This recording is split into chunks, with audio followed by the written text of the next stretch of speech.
Hey everyone, this is Miguel with the HML. I'm here in NAMM with Dan and Tobi of Archspire. How are you guys doing? Hey, I'm good. My name's Dean from Archspire. How's it going? Turn out that microphone. Oh, it's on. Okay. Yeah. Hey, how's it going? Now, you guys been here like a couple of days now at NAMM. Any impressive gears that you guys seen so far? Everything. uh, Non-biased, but all the Kiesel stuff is amazing. Yeah, that stuff's really cool. Just like every year they keep doing cooler and cooler stuff, so that's super rad. Yeah. Anything that calls your attention that is special? Do you find it weird, special, different? There's a guitar that had like tiger skin and a surfboard on it. That thing was pretty rad. Yeah, I actually brought that one here, so Yeah. that was actually my guitar. I surfed here on that one, so yeah. It's kind of weird, yeah. And then there was like, there was like a guitar shaped like a giant wooden woman with weird hair, and I was like, it's sort of. I mean, what is the functionality of that? I don't know. And how do you play it? Do you have to go behind? Do you reach around to play? Did you want me to show? Did you want me to show you how to hold a woman? Because I can show you, or I can be shown. I don't really. I'm not really into that. Yeah, so. fair enough. Alright, Dan and Tobi, you guys gonna be on a Canadian tour supporting Psychroptic in May. Yeah, we How you guys talk about that? What are the expectations for that tour? Okay, so we both play guitar, and Psychroptic has crazy guitar playing, so we're pretty stoked on that.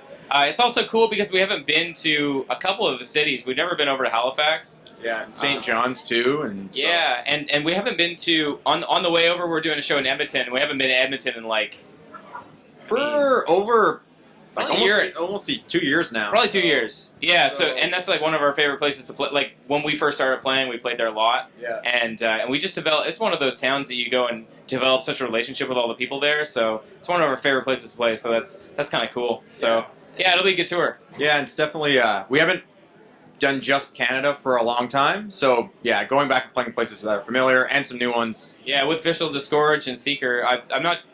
I know that Visual Disgorge is like super brutal, so that's kind of looking forward to touring with a band like that. Yeah, and like Psychroptic for sure. I mean, Yeah, Masters at Tech Death, like huge fans. So it's gonna be every night. It's gonna be like guitar clinic. So we're really excited, and we heard they're amazing guys. So it should be.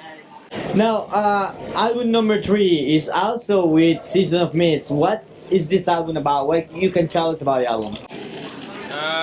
Well, it's a concept album like they all are, which is cool. It's sort of like it's part of the big concept kind of band almost. All the albums fit into the same kind of concept. But for this one, musically, we sort of made it more kind of diverse. Like the faster stuff is faster, and the slower stuff is more dynamic and slow and stuff like that. So I think we sort of expanded it. Everything kind of goes like and all like that, which is kind of cool. And the overall writing too. I think we, like any album, but we focused a lot more on the structure and like trying to almost be more of a listener, sort of, to make it so like there's obviously the fast and techie parts, but then trying to like have like a lot of hooks and more choruses and stuff like that, but then obviously still making it super brutal and techie and stuff. But yeah, we've got this idea that if you listen to a part a bunch of times and they get stuck in your head, something that you write, then it's probably a good part. So we always try to.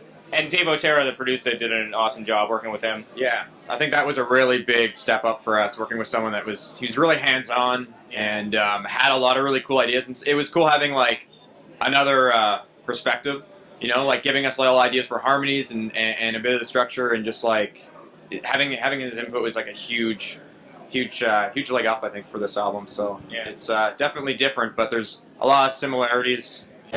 How compares with the new material? How compares with the Lucid Collective? There's like a little bit less sweeping. Yeah, we didn't sweep as much on this album, so I don't know. I think we just never really came. I mean, there's a little bit, but it's still really fast. So overall, it's faster. The first song on the album is the fastest one. Yeah, we play with in-ear monitors, and so when we listen to the click track that starts with that song, if we play that after a few other songs we have. Or like, is that click track broken? Like, why is it so fucking fast? And like, oh shit. So yeah, that one's pretty fast. But yeah, and I guess we can. It's also cool because we wrote all the songs we wrote, we put them in the album in order that we wrote them, which is we've never done that before. So that's pretty cool. So you can see sort of the transition of the writing styles as it kind of goes across a year and a half or 2 years that it took us to write this. So I think it sounds more matured too, as well. Also, we have a new bass player, Jared Smith. He's our permanent bass player. So having him on this was really awesome. He's such a great musician, and so having his bass playing on this too is like another cool element to this album that's going to be a little different than before. And he totally shreds us on guitar too. So he's playing bass, so it's pretty hilarious. He's playing bass, and it's like, don't play guitar in front of anybody. So you play bass, and then he's amazing at that. So it's really cool. Like, he actually learned bass for what? He started playing bass a year and maybe 3 months ago, and he learned it to join our band. So that was really cool. Yeah, absolutely. Now, US tour. You guys are doing a Canadian tour, but we are here in the United States really feel offended because we are left out. So what's going on with that, man? well, there's we're working on booking right now a headlining tour. Is it because we could pick a wrong president? It's it got us a little worried, but no, that's not my president. You know what I'm saying? No, literally, we're Canadians. So it's not my president. I think we're booking a headlining tour pretty quick, and then we're gonna, there might be some stuff in the works for the summer in the U.S. So. But yeah, I mean, whatever we have. You guys know that that's different to the summers in Canada, right? The summers in the U.S. yeah, they're better because there's not snow. Yeah, it's not bad. We'll be back. Now, one thing that calls my attention is that you guys are a tech death metal band. Where is tech metal heading in 2017? Okay, I think a lot of bands are going. There's a lot of bands that have gone ultra extreme with the production, where it's like note by note, punched everything programmed, punched almost so it sounds like a synth almost. And I think a lot of bands, or at least some bands, are trying to go away from that a little bit and go back a little bit more into the natural kind of production, within reason. Still make it sound crazy, but there was a couple of times on this album where a note rang out or two or something. It wouldn't be ideal, and maybe 3 or 4 years ago we would be like, oh, let's retract that. But now it's like, let's keep it. It sounds like a guitar. We're playing guitar, and the same with the drums. They're produced well, and David Terry did an awesome job, but it's not as absolute gridded. If you listen to it, it doesn't sound like an absolute machine, although it does sound like that.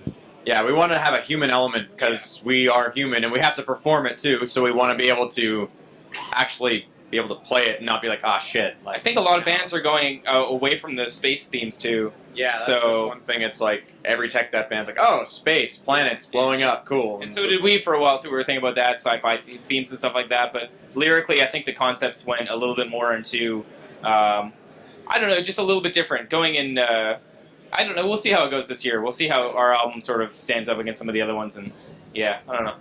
Gotcha. Any last comments for the fans that waiting for the new album, waiting for the Canadian tour? Stay tech and also piss. Yeah, stay tech. Yeah, stay tech for sure. Thanks so much. Yeah.